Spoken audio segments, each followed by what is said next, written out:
Olá, oitavo ano. Aqui é a professora Iris e esse é um vídeo sobre Estados Unidos, população e megalópolis. Oitavo, os Estados Unidos têm mais de 330 milhões de habitantes. São o quarto maior país do mundo em área total e o terceiro maior do mundo em população. Fica atrás apenas da China e da Índia. Os Estados Unidos são uma das nações mais multiculturais e etnicamente diversas do mundo.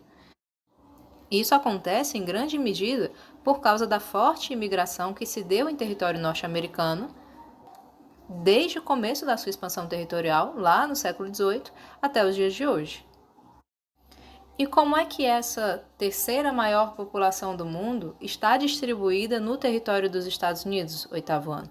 A gente pode dizer que essa população se distribui de forma irregular.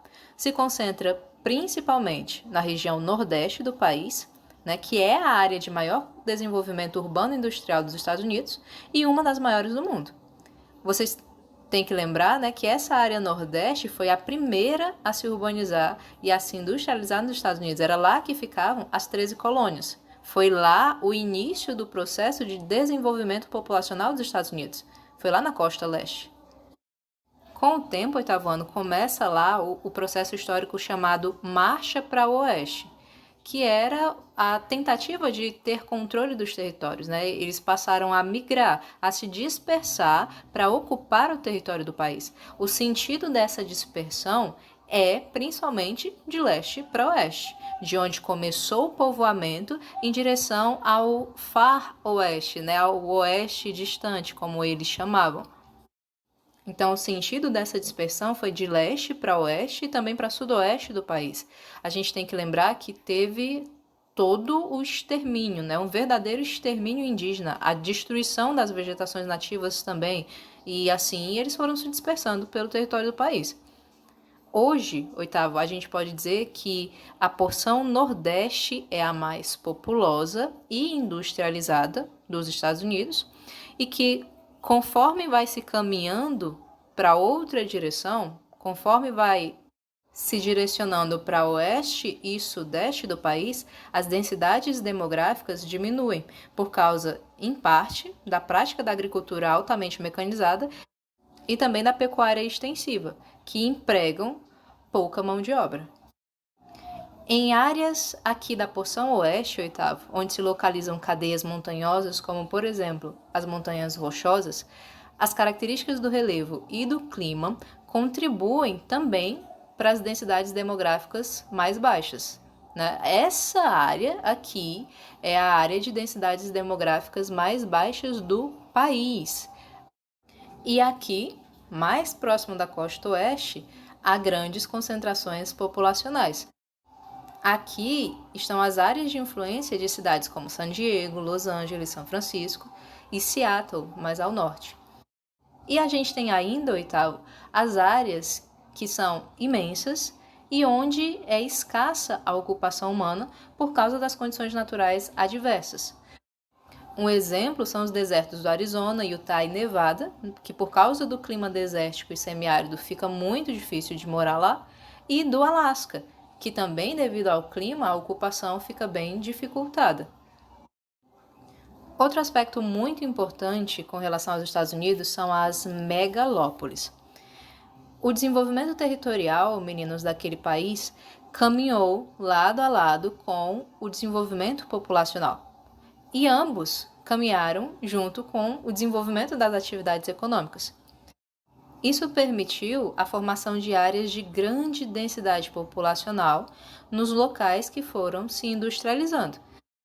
E essa dinâmica, oitavo ano, deu origem à formação de várias metrópoles e centros urbanos secundários que foram se interligando e com o tempo se tornaram megalópolis. Aqui vocês têm que lembrar o que é uma metrópole, certo? A metrópole é uma cidade de elevado desenvolvimento urbano e que exerce a centralidade. Isso significa que ela se torna tão importante que faz as cidades ao seu redor dependerem dela. Ela gera dependência econômica, política, social em outras cidades e regiões. Então, a metrópole é o centro, é a cidade principal, é a desenvolvida, entendem? E a megalópole é o aglomerado de várias metrópoles.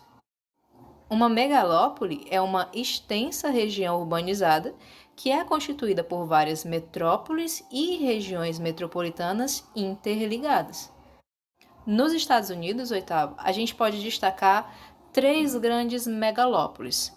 Boston, que é a megalópole do nordeste dos Estados Unidos, é a união de Boston e Washington, e é formada por Nova York, Filadélfia, Baltimore, Norfolk.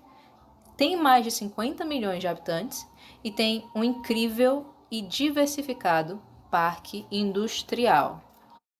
Tem também Tippett, que é a megalópole dos Grandes Lagos, que é formada por Chicago e Pittsburgh, e abarca também Cleveland e Detroit. E tem San, que é a megalópole da costa oeste dos Estados Unidos, formada por São Francisco, San Diego, Sacramento, Los Angeles.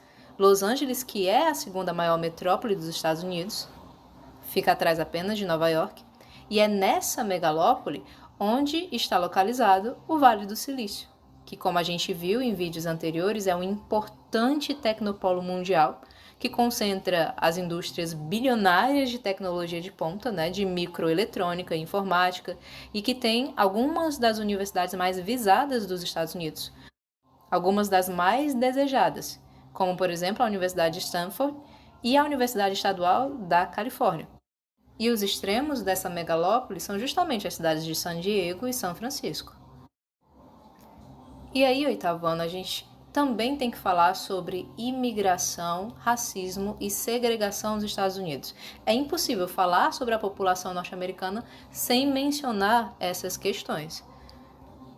A população dos Estados Unidos só é imensa do jeito que é por causa das diversas levas migratórias que aquele país recebeu desde o começo da sua expansão territorial. Os Estados Unidos, historicamente, oitavo, são um país de atração de imigrantes. E isso por causa da grande quantidade de empregos, da esperança de encontrar empregos em grandes indústrias e por conta da esperança, da perspectiva de ter uma vida melhor. Isso influenciou, isso fez com que muita gente migrasse para aquele país. A terra das oportunidades, era o que eles pensavam. E esses fatores, oitavo ano, fizeram com que os Estados Unidos se transformassem no país multiétnico. A história daquela nação também é marcada por conflitos entre brancos e negros. Lembrem-se, meninos, com certeza vocês devem saber que lá também existiu escravidão. A escravidão não é exclusividade da história do Brasil, né? Ela também ocorreu nos Estados Unidos e lá foi muito forte. Lá nos Estados Unidos, foi em 1865 que a escravidão foi abolida. Mas assim como ocorreu no Brasil, a abolição da escravidão não significou uma melhora na vida dos negros. Uau, agora a gente é livre e vai ser tudo um mar de rosas. De forma alguma. O que aconteceu foi que essas populações negras continuaram sofrendo, continuaram sendo segregadas. E foi só quase 100 anos depois, né, em 1964, que lá nos Estados Unidos, o movimento negro conseguiu a proclamação da Lei dos Direitos Civis. Essa lei aboliu a segregação racial, né, ela proibiu a discriminação racial. Só que a gente sabe que isso não significa que o racismo vai deixar de existir no momento da assinatura daquela lei. A gente viu agora o caso de George Floyd. A gente viu, oitavo ano, 2020, século 21, a gente viu o que aconteceu com o George Floyd. E a gente pôde acompanhar a comoção que a morte daquele homem negro, daquela forma tão hedionda, a comoção que aquela morte gerou lá nos Estados Unidos e no mundo inteiro. É impossível, oitavo ano, falar de população norte-americana sem falar do racismo, sem falar da segregação racial. Não tem como. Não pensem, meninos, que os Estados Unidos são um país apenas de sonho, certo? Não pensem que são apenas um país de riqueza e de prosperidade, de forma alguma. Existe segregação lá, existe discriminação, existe pobreza. e há racismo declarado nos Estados Unidos. E outra coisa que existe também é a segregação nos espaços urbanos. Nos espaços urbanos das cidades existem os guetos. São muito comuns, são muito conhecidos os guetos norte-americanos. São os locais onde parte da população vive segregada. E geralmente quem está segregado nos guetos são as minorias étnicas ou culturais, que vivem nessas áreas mais pobres. Os guetos nos Estados Unidos, oitavo, são um reflexo da segregação socioespacial entre diferentes grupos populacionais. Para quem não sabe, a segregação socioespacial é a desigualdade de distribuição de grupos sociais em um espaço físico. É o mesmo que dizer que no território de uma cidade, os grupos populacionais vão ficar distribuídos de formas diferentes. A gente pode dizer que as cidades elas são a expressão visível das desigualdades socioeconômicas. Uma cidade, oitavo ano, tem o potencial, tem o poder de revelar no seu interior a segregação socioespacial que é determinada pelo rendimento da população, pelo poder aquisitivo da população. Se a gente for analisar, existe uma cidade formal, que é aquela cidade cheia de infraestrutura urbana, aquela cidade equipada, e existe a cidade informal, que é a cidade carente dessa mesma infraestrutura urbana. A gente vê muito isso nas cidades norte-americanas, a gente vê muito isso aqui no Brasil também. Fortaleza é um exemplo. É o exemplo de uma grande cidade que se divide em cidade formal e cidade informal.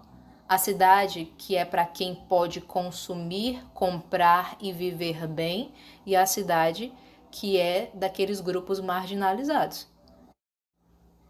E outra coisa que a gente tem que mencionar, nas últimas décadas lá nos Estados Unidos, a participação das minorias na população tem aumentado.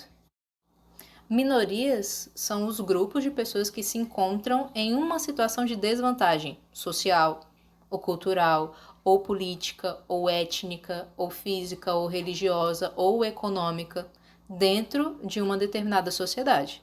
Então, lá nos Estados Unidos, a gente tem como a minoria mais expressiva o grupo dos latinos.